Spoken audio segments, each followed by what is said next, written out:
We are the UNSW Faculty of Engineering, where world-changing action starts with fearless thinking.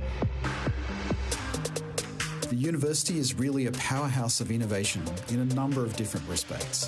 The way we teach, we have a huge array of industry projects. We have many spin-out companies from both staff and students, and a huge array of cutting-edge research. Engineering is one of the disciplines that can change the world. Engineers make things that have tangible impact to the environment and to the society. We sometimes think in different ways to other people. And it's that constant change mindset that we have as engineers. It is constantly looking at something over there and saying, God, but what if we did this? As engineers, we have very complex challenges to solve for society, and the only way we can come up with appropriate solutions is if we really do consider all people within our society. Diverse minds, diverse groups, diverse people are what gives us different approaches to problem solving. And I think some of the best solutions that we get come from different perspectives on the problem. Creativity and imagination, I think, is at the heart of the research that we do. What we can expect in 100 years is new areas of investigation and new areas of technology that just don't exist yet. One of the most exciting things is that in a matter of just a few years, we could be working on things that we don't even know anything about right now. To our students, when we teach, we actually get them thinking about sustainability throughout all of their courses, so that from the get-go, they're actually considering, how do we do this more sustainably? Finding new renewable sources of energy, renewable sources of material, making use of waste material, and also looking at the impact on the environment of a lot of the processes that we have. So our engineers take the theory and put them into practice. We're able to develop the solutions that we need in order to have a sustainable future. At UNSW Engineering, we don't just talk about it. We actually get students hands-on and doing it. I wake up every morning just proud to see the development of these students, seeing them standing proud, talking about what they're doing with such confidence is just incredible. Innovation is really our lifeblood. We're almost not doing engineering unless we're innovating. Our work touches lives, communities, and the planet. It's a huge responsibility, but also a huge opportunity. We get to think big, aim high, and create a better, smarter world. That's the power of engineering. It's not just a job, it's a mission to drive us all forward.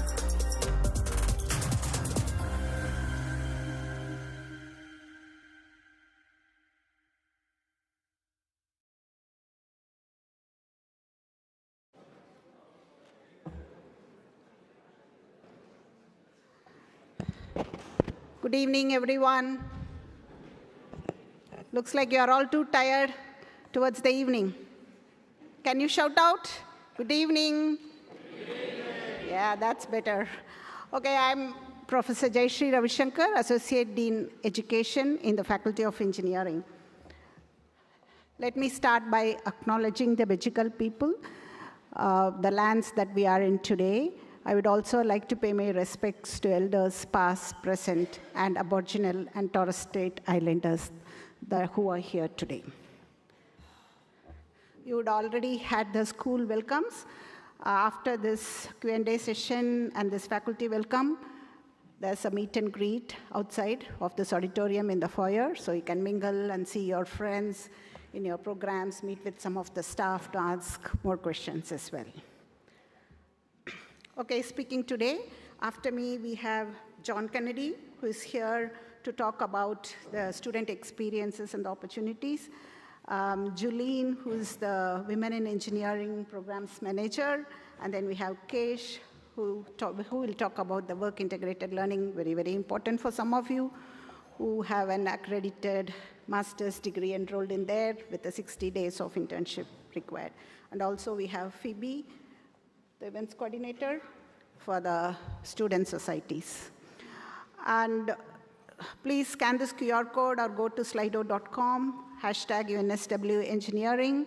So you can start posting your questions as we talk through the different slides. So at the end, we'll have the Q&A panel to answer some of the questions that you have. Okay, first off, a huge welcome to you all, and congratulations on making it here today. I know you are here because of your incredible determination, hard work, and resilience. This is not a small achievement, and you all deserve a big applause.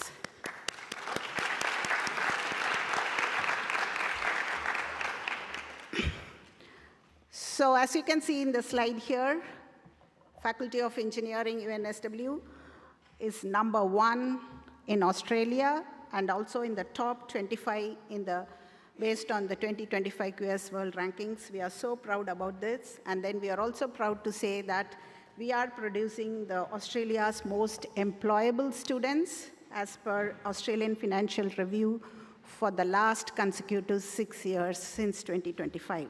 So I think you have chosen the right place to do your postgraduate degree. And again, congratulations.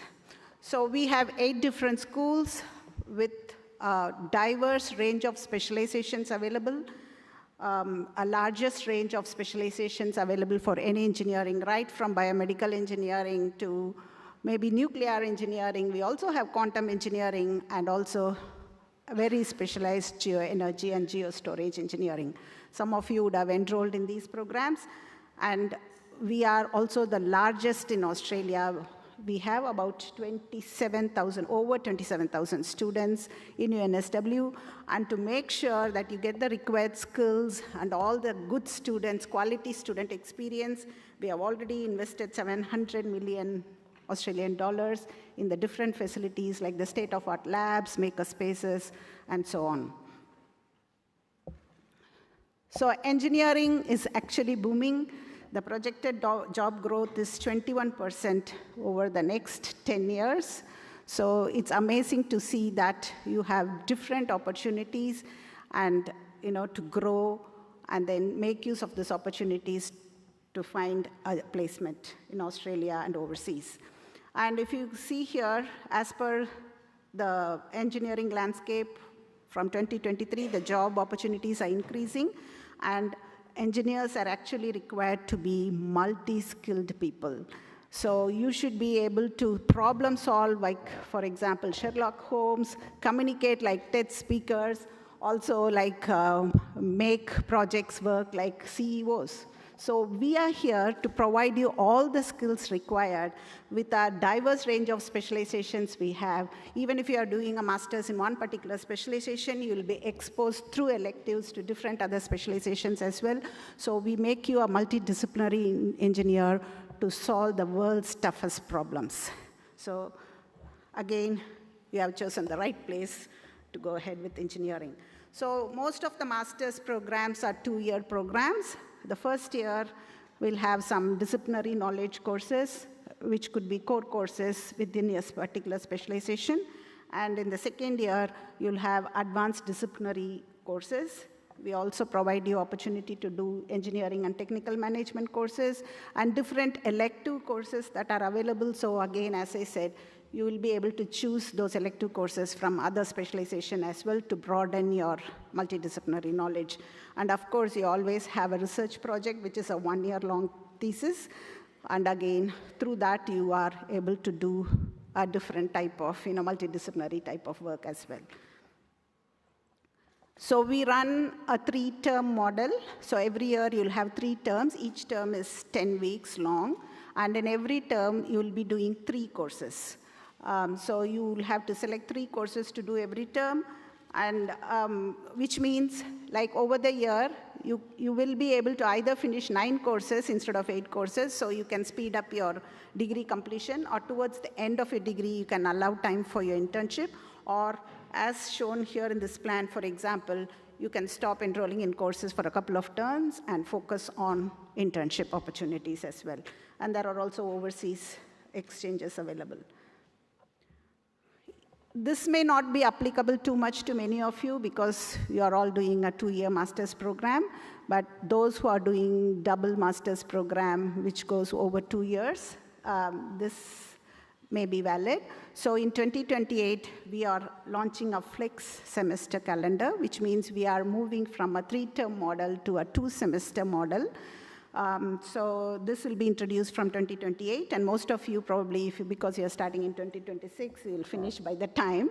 But if we are going into 2028 for a different master's program again, or you're continuing a double master's, double degree program, this may be applicable. And of course, you know, the only idea is to just increase the number of weeks of teaching, so it becomes from 10 weeks to 13 weeks, so you'll have a bit more time, but you can also accommodate more courses during the semester. And of course, there is always good help there and support there for you while you are transiting into the semester model. So if it's applicable for you, you can find more information by scanning that QR code. Okay, so the other important information about UNSW is 89% of our graduates get their employment within the first 3 months. Okay, so you may be wondering what's happening to the rest of the 11%. Are they not employed? It's not like that. Probably they are holding up their offers to get some lucrative jobs, either in Apple or Tesla or Microsoft. That's the reason. Otherwise, as you can also see, we are #1 in our employability, and also we are #1 in producing Australia's highest earning graduates. Okay, and many of you are international students coming from diverse backgrounds. I know you have performed well in your IELTS and other English language tests, that's why you are all here. But then when it comes to communicating in English and then coping up with everything here, you may still need support. So if you need support, again, there is a fantastic support available for you for personalized English language enhancement or any academic skills, any communication resources, etc. So please be assured that you are not alone. There is a lot of support, and please make use of all these support. Again, if you need help, the first, of course, there is campus security emergency call available if there is anything you are stuck with. But for any course enrollment issues or anything, please approach the nucleus. These slides, I think, will be shared to all of you. So if you click those links, you'll be able to go to the specific URLs as well. So you have the nucleus, which offers enrollment support for your courses. And there is also other type of support. For example, any health issues, there is a health service. If you need any educational adjustment, for example, if you want a special consideration for any disability due to your health conditions, there is a support. So we have the Equitable Learning Services, ELS services, which offers you an extended deadline, for example, to submit an assignment or whatever.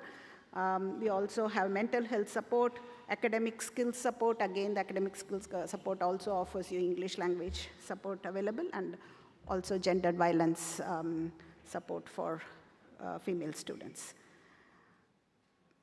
Okay, so thank you very much. I now pass on to John Kennedy.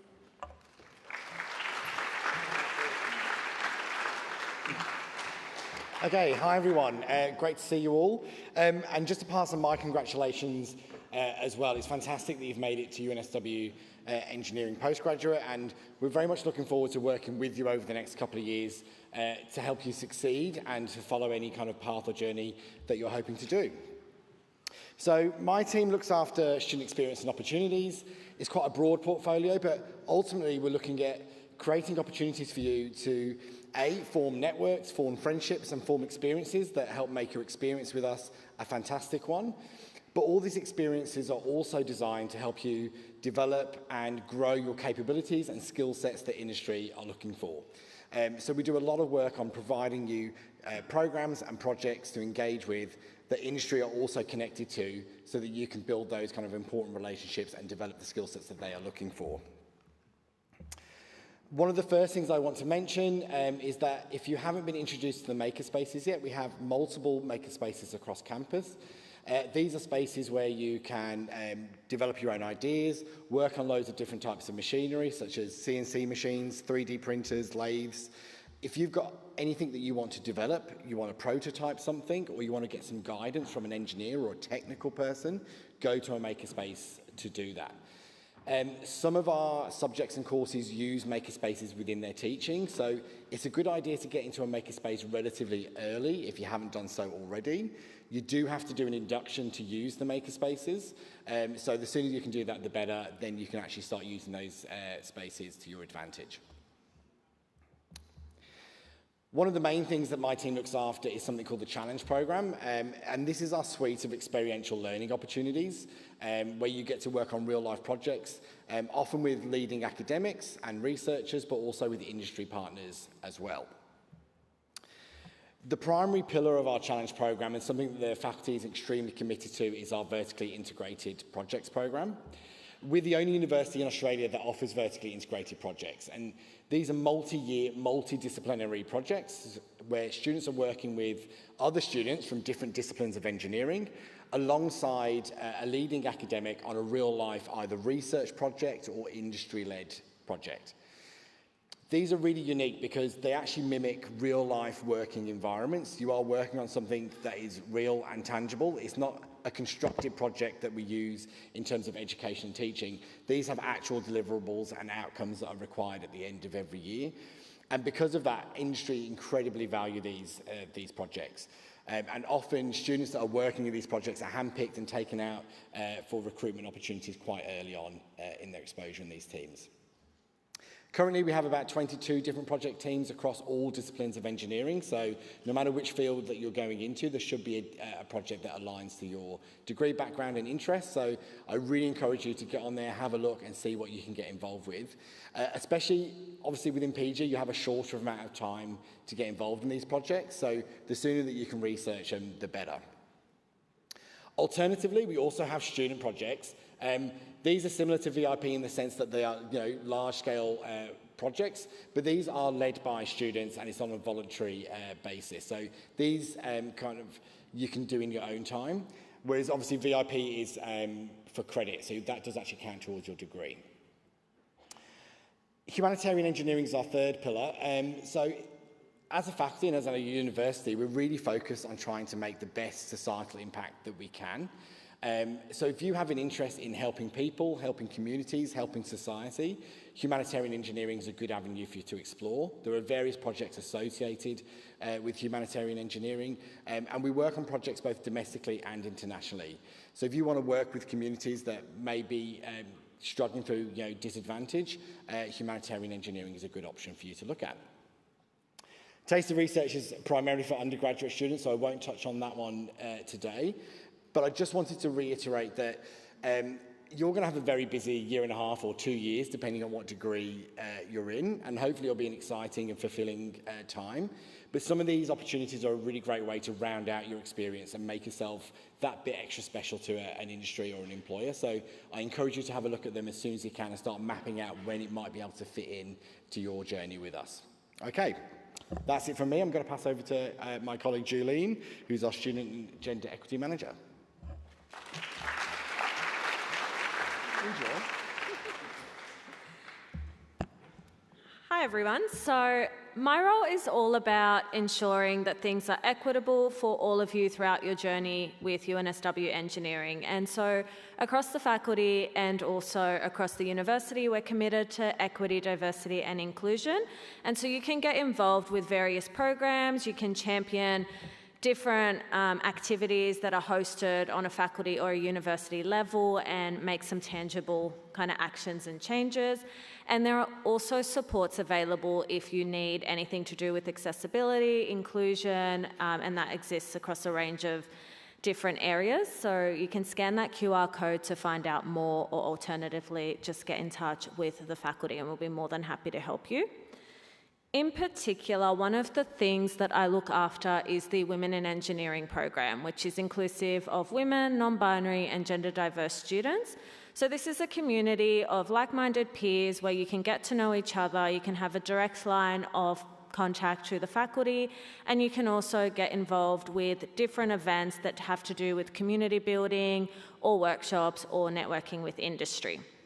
Some of those are run through our partner student societies, in particular the Women in Engineering Student Society, and that is a really great opportunity to, again, attend social events, build that community, connect with industry. If you ever have any questions, if you need any kind of support, you can reach us at the email that's up on the screen.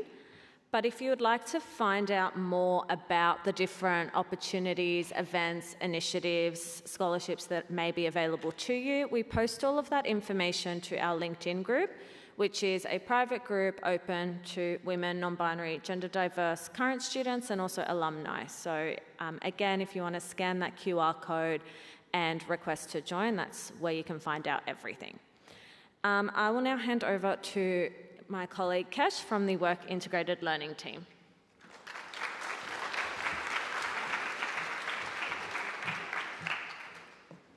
Hi, good evening, everyone. So I'm here from the Industrial Training Office, and my name is Kesh. So if you are in 8621 program, you have a 60-day working industrial training requirement. Just a show of hands, how many of you are in 8621? So yeah, so I'm just speaking to a small crowd of you. So what I would suggest you to do is the next few slides, scan the QR code, and I would love you to attend the workshops in Term 2. We will have more information on how to find placements or job opportunities for international students. So just to go through 60 days, 60 working days is part of your 8621 accredited program. And you can do up to 3 placements to count those 60 days. And you can also count VIP projects for up to 30 days. That's approved, and it is on our student portal. So for postgraduate, you don't have much time, so we just say, come and attend the workshops, and we tell you where to find, guide you where to go and find job opportunities and apply and to start work. And just remember, for those students who have got industrial training, you have to get approval before you start your job placement. This is the QR code for you to scan. And there is a workshop next term, Term 2, all week 1 and week 2. So we love you if you can attend all these workshops, and we've got lots more information there to support. And if you've got any more questions, you can send us an email to eng.will. Please include your ZID so I know who I'm talking to. Or also, you can make a virtual face-to-face booking, and we'll do that face-to-face interaction with you. That's it, and I'll just hand over to Phoebe.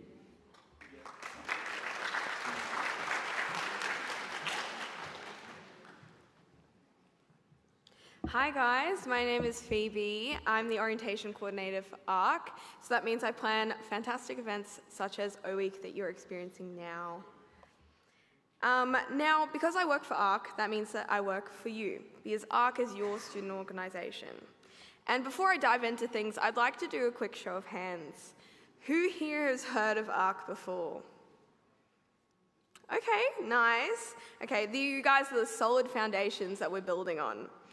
Now, who here has joined up as an ARC member online?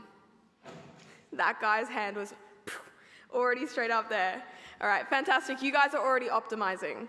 Now, who here has added their ARC membership to their phone's digital wallet? Oh, great. Okay, you guys are ahead of the curve. And don't worry about the guys who are just solid foundations. We'll catch you guys up to be ahead of the curve by the end of my presentation today. Now, ARC is about helping you grow as a whole person, not just as an engineer. And so sometimes that means stepping outside of your professional comfort zone. And I'd like to give that a practice right now.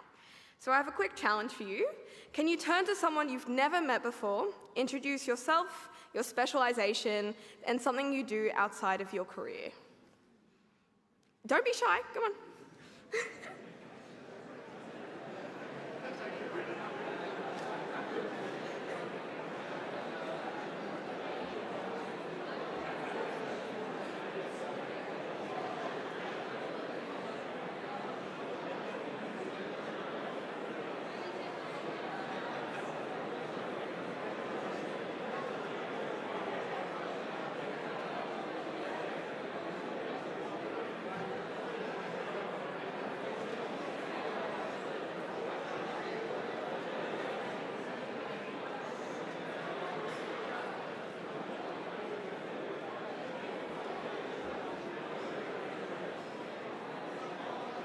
All right, fantastic.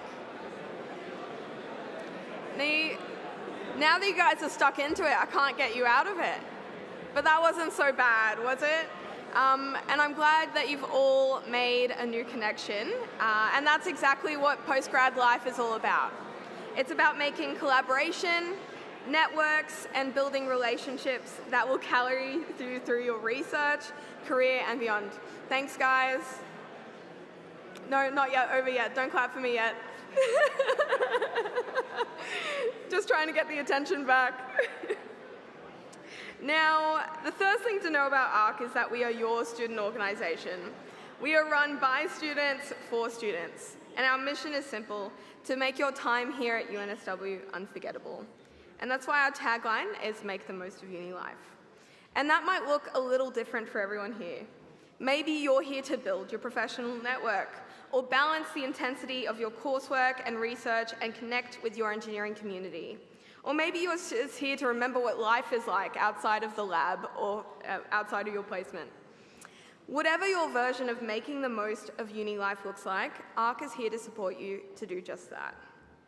Now, first up to do that, we have clubs and societies. With now over 400 different clubs and societies, including Women in Engineering that we heard a little bit about before, an engineering society. We have engineering-specific societies that run industry panels, technical workshops, cultural groups, sporting clubs, creative outlets, or just communities to help you switch off. Whatever you're interested in, we have you covered. Now, here's the thing. Why should you join a club? Well, when you join a club, you get three particular things: connection, balance, and career. Maybe it's the balance of doing something completely different to your thesis or your coursework. Maybe it's a career boost, the industry contacts, or the leadership experience, the skills that will set you apart in your already quite competitive field. Sometimes, if you're lucky, you might get all three: fun, friends, and future. Clubs are hands down the best way to find out about your people and make yourself feel at home here at UNSW. Next is events. ARC runs some of the biggest and best events on campus, including O Week that you're experiencing right now. And honestly, as a postgrad, you'll appreciate more than anyone the trivia nights we run, professional development sessions, and networking events. These are the moments where you'll step away from your research, recharge, and make memories that remind you why you chose this path.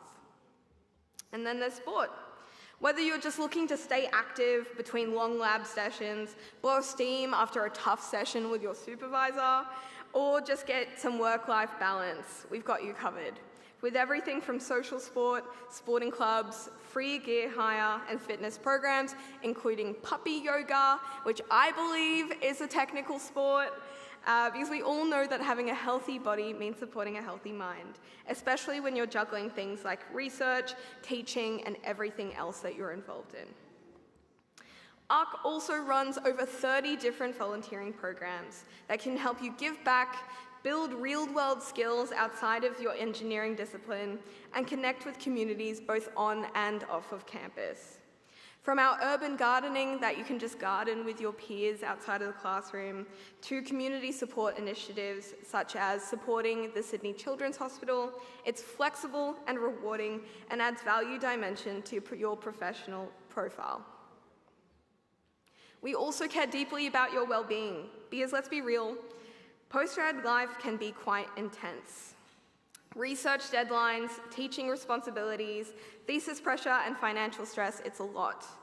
Our student-led wellness programs help cover everything from stress management to work-life balance to nutrition and respectful relationships and so much more.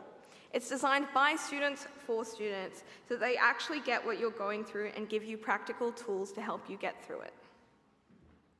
But ARC is also here when things get tough. We have 2 full-time lawyers who work on everything from tenancy issues to employment problems, visas, and academic advocacy. It is all completely free and completely confidential. Whatever you tell them will not affect your visa and will not affect your professional work life. We also have a financial counsellor who can help you with everything from budgeting to maybe even applying for your first mortgage. But we also help with services for the cost of living crisis, with services such as Food Hub, a free grocery on campus located near Guzman and Gomez, down the lower side of campus, where you can get free groceries during the week to help you support you on your journey. And honestly, that's just the start. Whether you want to get into bike repair, creative spaces, supporting the Postgraduate Representative Council, or even just grabbing free food on campus like the wonderful ice cream we had today, ARC is about giving you a voice, a community, and a place to thrive while you're here hard at work on your research and advanced study. So here's your next step. To get access to everything that I've spoken about and so much more, please get out your phones and scan the QR code to become an ARC member today. Now, this is where all you guys who are just building foundations can catch up to the people who are ahead of the curve and become ARC members.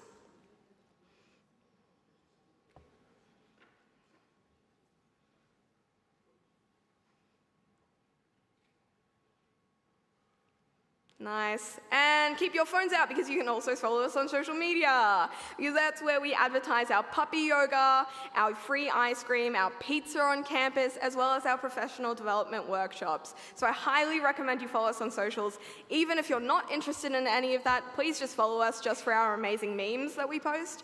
They are highly rewarding, and I highly recommend you get involved. And that is it for my time with you today. Thank you so much for listening. Welcome to UNSW and your postgraduate start of your career, and welcome to ARC. Congrats, guys.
Please start posting your questions if you have not done so already.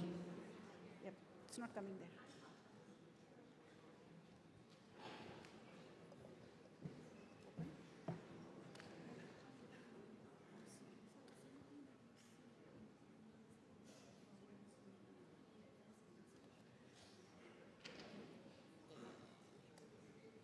Okay. So will the questions come there as well? No? Ah.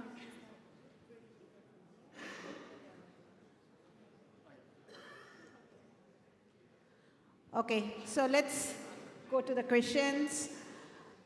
How's the student life different between postgraduate and undergraduate? Anyone wants to answer this? I can. Yep. My perspective, although I've not been a postgraduate student myself, I think a lot of it, and not to start a negative, is actually just to do with time. Obviously, you're here for a shorter period of time than an undergraduate student. They have a bit more time to settle in, discover what they're about, and then go into activities. I know a lot of you are coming into postgraduate, and some of you may already have existing jobs and extensive more lives outside of university. So for you, I think it might just take a bit more planning into understanding what you want to do and what you want to achieve, and maybe deciding which things maybe you can't fit in. Because it's a high pressure situation. You've got an important degree to get through, and sometimes choosing the right experience is a good thing, but also choosing what not to do is also really important. So do take the time to consider all the opportunities that you have in front of you and understand which are going to provide you the best value. Yeah, thanks, John. Okay, let's go to the next one. What kind of scholarships are available for master's students? Yeah, for master's by coursework, the scholarship is quite limited. I think there is a country-based scholarship on a few things. Yeah, there are some. It is more limited compared to undergraduate, but all the scholarships are listed on the scholarships website. So just type in UNSW scholarships and every scholarship available from either the university or industry or indeed government are all listed on that page with all the relevant criteria and application deadlines. So go there to find all the information you need for that. Yeah. Okay, the next one is the 60-day training required for all engineering students. Kish? Yes, so if you are in program 8621, it's an accredited program. It is part of your program requirements, so it is mandatory to complete the 60 days of industrial training. If you're not in 8621, it's not mandatory in your program. Yeah, so 8621 is the Master of Engineering program, and we also have a Master of Engineering Science program. The Master of Engineering is an accredited program, and that requires a mandatory 60 days internship, the training.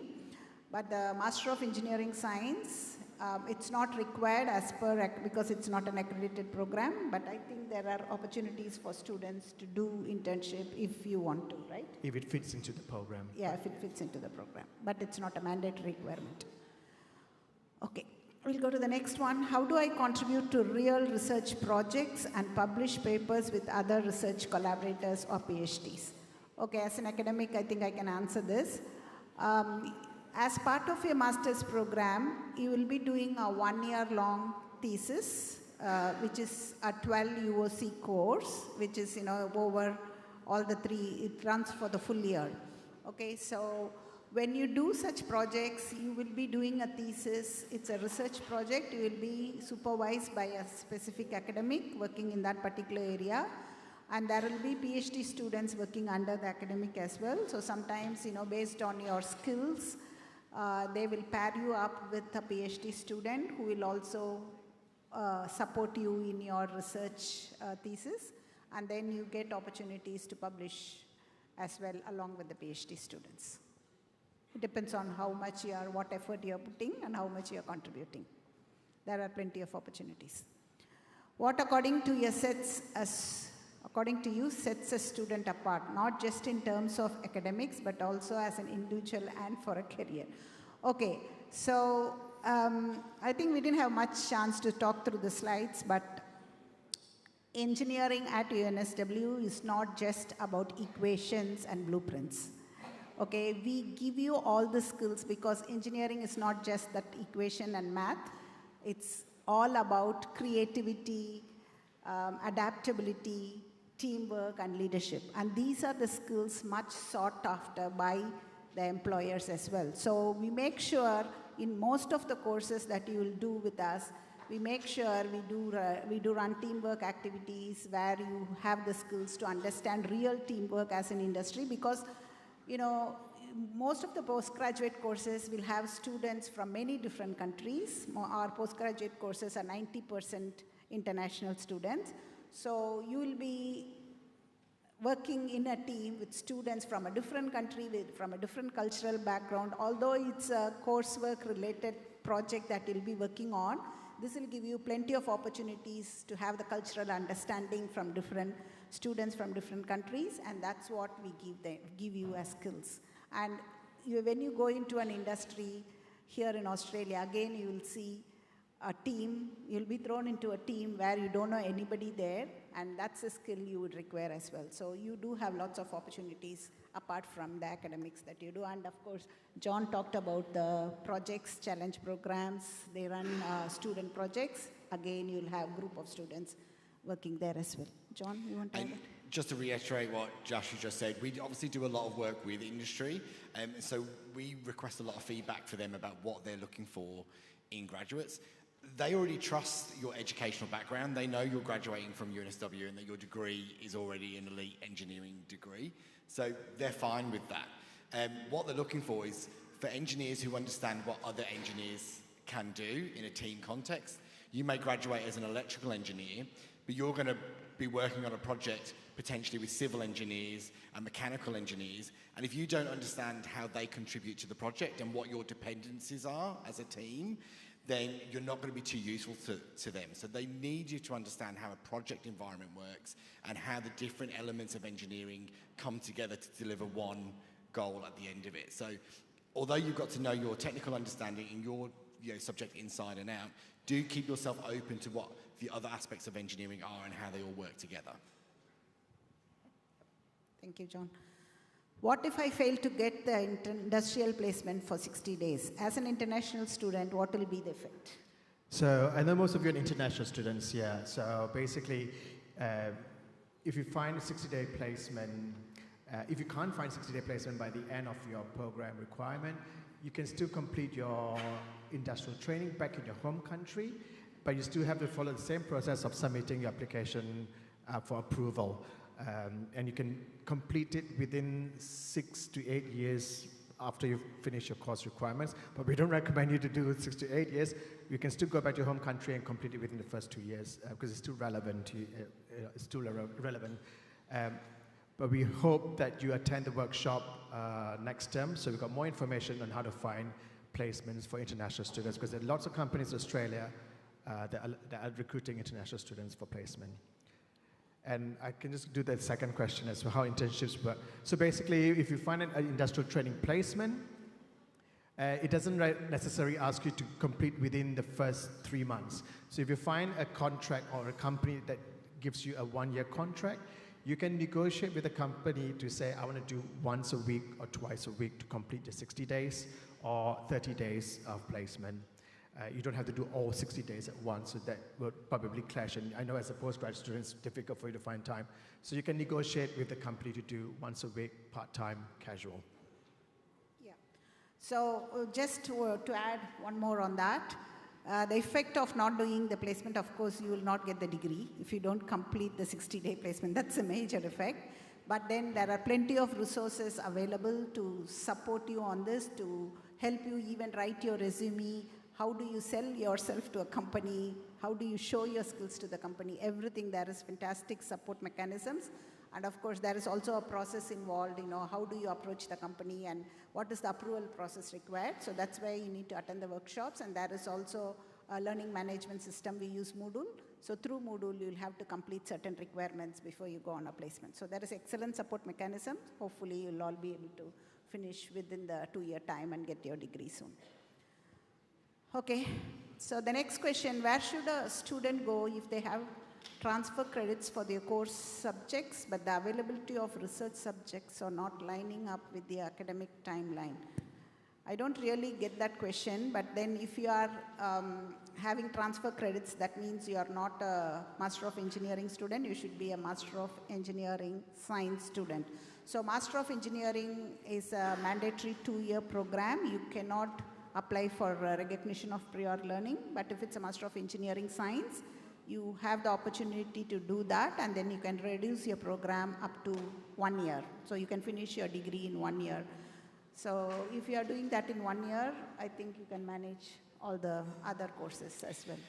But if you have any other questions about your study plan and where your subjects fit in, go to the Nucleus and they can help map out your timelines and where you might be able to fit in the subjects that you're looking to do, because every case is going to be slightly unique, so Nucleus should be your first stop for that type of inquiry. Okay.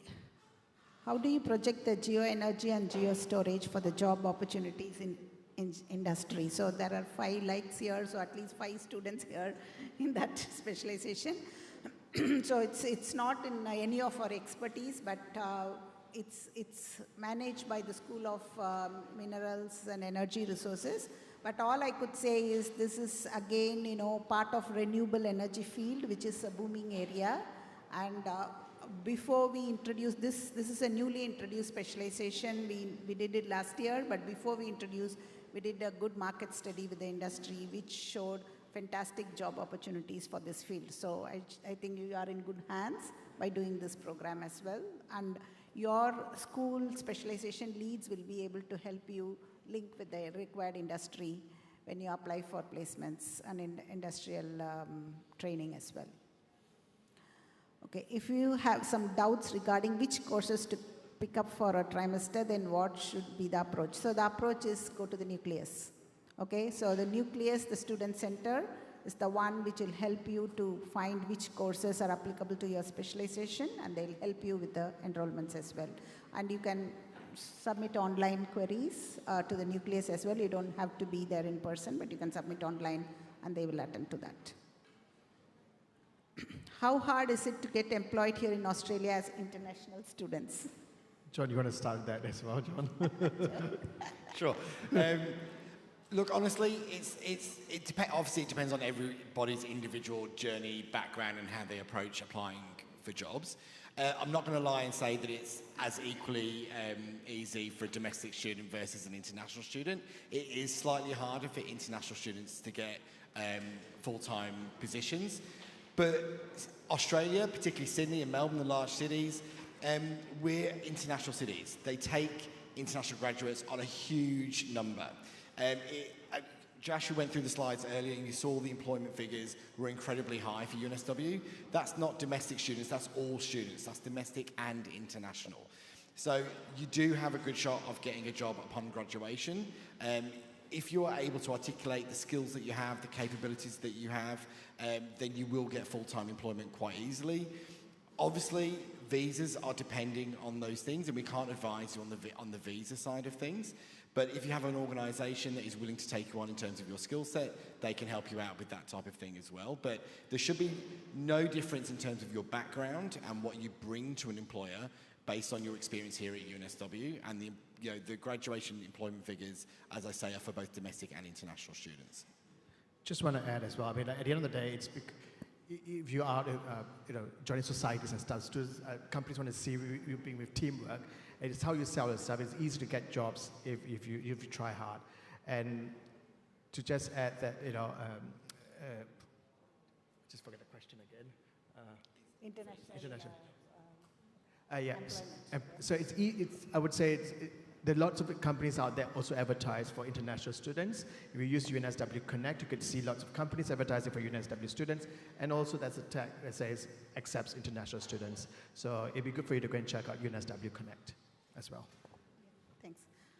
Can postgrad students apply for casual academic? When does it open? So I believe I should answer this. So casual academic is more like a casual demonstrator role. Like every course has lab, especially in the undergrad program. So you would have an opportunity to apply as a lab demonstrator in some of the courses. However, it's school specific. Again, you need to check which courses are there that fits your profile, because you should have done a similar course in your undergraduate program to support the lab demonstration work.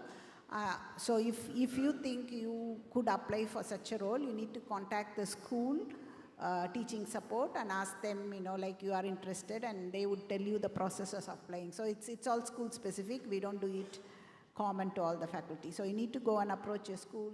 Always there is a postgraduate coordinator in every school. So if you have any questions like that, please approach your postgraduate coordinator and they will help you and guide you in doing that. And it's usually done every term. So every term there will be courses running for 10 weeks. So there will be a support for 10 weeks that may be required from demonstrators, and then it will be a gap between the terms. And then when the next term starts, you can still apply if it's applicable. Okay. If you want to obtain some materials for self-study after class, can you ask the professor for the PPT or record the course content in any form? Okay.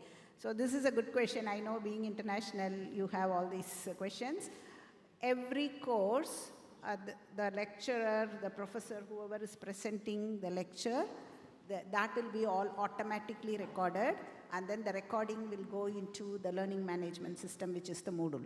So even if you are missing a particular lecture, you can go and watch the entire lecture recording, and the PowerPoint slides, the lecturer would usually post the day before the lecture itself, so you can go through, if you have, prepare yourself and then attend the lecture so that you can ask more questions and learn from that. So all course materials will be available through the course Moodle platform. So you don't need to worry about that. All support will be there. And if you want to ask questions to your lecturer, if you have any doubts on the course material, Moodle itself has a forum available. So you can post your questions in the forum where the professor will answer. And if you still want further clarification before your exams, you can email your professor and ask for a consultation time. You can go and talk to them. So all support will be available from the course staff. Okay. Why are some programs accredited and some not? Also, can you switch between the two?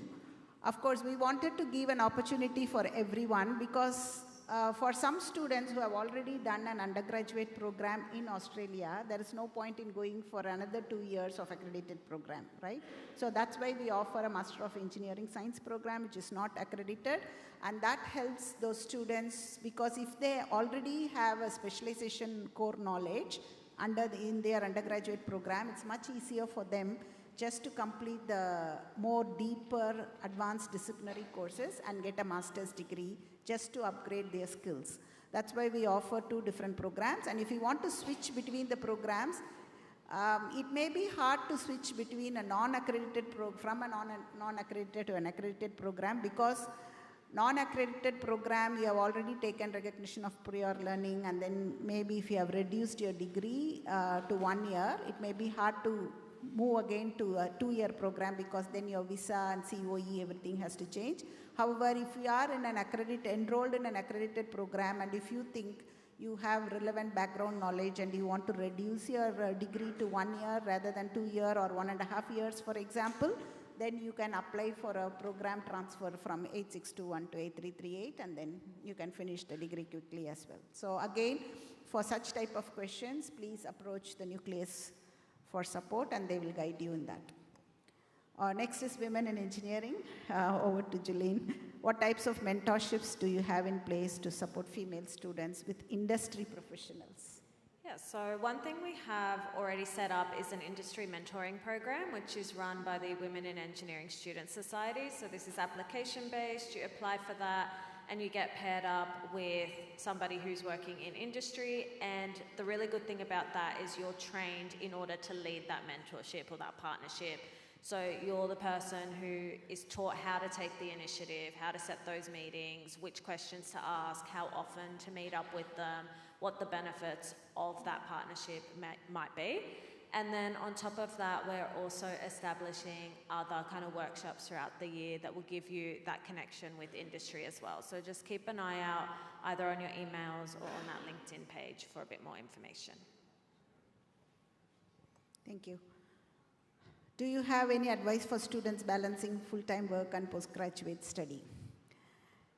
Yeah, I think at least in the first term, you need to establish yourself before jumping into a part-time work, because the country is new, the place is new, you are adapting, you are learning to, adjust everything and manage all by yourself. What we generally say is, in a term, if you are doing 3 courses, for every course, the workload is 150 hours. That's the standard workload for a course in a term. So multiplied by 3 is 450 hours. The rest of the hours is on you. Of course, that 150 hours, we include the study time and the assignment times as well. But of course, if you are smart enough to complete all that in 150 hours, that's well and fine. But I would suggest that you gauge yourself at least for the first term and before jumping into part-time jobs. And of course, many students manage everything so well. And of course, you can add a bit more point on how they manage. I mean, if you have got industrial training as if you've got a placement outside, if you start with a job, I would say when you have to negotiate with your employer that you're going to do part-time 2 days a week or 3 days a week, with less hours, because if you're in 8621 program, you can work full-time for 60 working days only. So if you have 60 working days, you can work full-time. That's not part of your 48 hours limit, part of your visa thing. You probably have to speak to the International Student Recruitment Team, International Student Life Team about your visa requirements. But for industrial training, 60 days, you can work full-time. And then after 60 days, you have to negotiate with your company to 2 days a week to work-life balance. Yeah. Okay, what type of project is better, the research or the practice project, and how do I decide? Okay, so again, it's specific interest of the individual, one thing. And then if we are probably trying to research in a specific area, you need to talk to the professors who are working in that area and then find out what projects are available. So the practice projects are mostly industry problem-solving projects. So that professor, you need to check whether in that area there are industry projects available. Again, it depends on if you want to pursue a PhD or any research degree like MPhil after your master's, then probably a research project might be better suited. But if you want to jump into industry jobs, an industry project may be good. But again, it depends on the availability of projects in your specific area of interest. So talk to your school, talk to the professors in the school, you'll get a better idea. Work placement or job seeking help. When you nearly finish. Which means again it comes to the same question of what if you don't get the internship or the placement by the end of your degree, right? Yeah. So, I mean, whoever has asked that question can come ask me out later. It's easier for me to explain to you outside, yeah. Yeah. Okay, is humanitarian engineering a course or a program we have to enroll, and can you explain better, John? Yeah, so humanitarian engineering is, as I said earlier, primarily UG focused in the course area. So you can do humanitarian engineering as a minor, and I'm not sure you can do that at postgraduate level, but there are projects associated with humanitarian engineering that you can get involved with at any level. So if you go onto the humanitarian engineering website, you'll have the contact details there, and we can point you in the direction of which projects are humanitarian engineering associated. But there are 2 or 3 of those that you can get involved with internationally. So what sets UNSW engineering apart based on the opportunity? Oh, question changed again. Okay. Apart from other top GO8 in Australia. So I think we already mentioned that we are top in the QS World Ranking in Australia. We are also the number 1 in the employability index in Australia. So that basically sets it apart. So as I said already, it's not just, we are not just teaching you to complete a course and your degree, but then we are providing you all the skills that is required for you to become street smart, to apply your engineering skills when you go for a job, when you are communicating, provide you teamwork, leadership skills. So that sets it apart, I think. John, you want to add something? I think you've mostly covered it. The faculty itself invests a huge amount of money into the students, not just on the education side, but as we've already touched on the various programs and initiatives to make sure that you graduate as well-rounded engineers, but also well-rounded people. Some of the programs I said before are unique to UNSW Engineering, VIP being one of them. We want to make sure that we're always talking to industry, engage with the industry, and then reacting to that and providing experiences and projects that help you stand out in a very competitive world. And so far, we have been very successful at that and are continuing to be successful at that. Last night, just in the city, there was an award ceremony, and UNSW won for the 7th year in a row the most employable university in the country. So we're always being recognised for the work we're putting in there. So you're in a great location to do your degree. Thanks, John. And again, the last couple of questions for you, John. So you mentioned Taste of Research Scholarship. Is there anything similar that you would recommend for Masters Workers? Yes, there isn't a dedicated program to do kind of trying out of research. I think Joshua already mentioned if you do have some kind of interest in research or maybe want to go into that field later on, it's best to speak to some of the academics, particularly in an area or topic of engineering that you're interested in. And if they've got research projects that are active, they can talk to you about ways that you can contribute to those projects, whether that be on a casual basis, or if you want to take it more seriously, they might look at ways that they can engage you more formally on that research project. But really, it's up to you to speak to those academics and find out what opportunities are available. And then finally, on the VIP for Masters, yeah, that one really is tricky because VIP runs over a year period. So we've just done the recruitment for T1 to do this year's VIP program. So if you've only got 1 year Masters, unfortunately, it'd be too difficult to put VIP into your program. But therefore, I'd recommend that you do look at the student projects, you do look at humanitarian engineering, because those projects also work at great scale, do really impactful things, and have great connectivity to industry as well. So if though you can't do VIP, there are many other opportunities for you to engage in very industry-linked initiatives. Yeah, I think that's it. So we conclude this by wishing you all really the very best for your journey in UNSW. Most of you are in a new country now.